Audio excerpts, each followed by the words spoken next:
Hey guys, in this video I'll show you how to recover your Google Authenticator. So this is my new phone right here. I'm just going to open Google Authenticator and let me explain why I'm taking a video like this instead of a screen recording, because when you screen record with Google Authenticator, it gives you a black screen due to security reasons.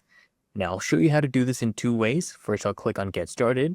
One is basically where you use your Google account and you sign in, or you can do this without an account as well.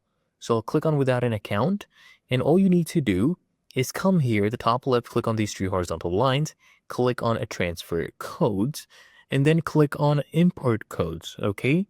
Now, to use this one, click on Scan QR Code, and just make sure that you had, okay, your old backup in a screenshot, right? When they ask you to back up, make sure you had taken a screenshot of the backup, and then you can scan this QR code. So let's just go ahead and scan that right here.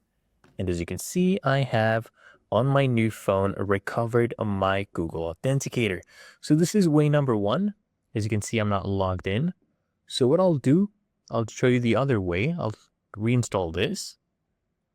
The other way is to just log in with your Google account. So click on Get Started, and then we just need to sign in with our Google account, okay? So I'll choose my Google account right here. It was this one. We'll continue, and there you go. See all my codes, and it's really that easy and simple, and they're synced.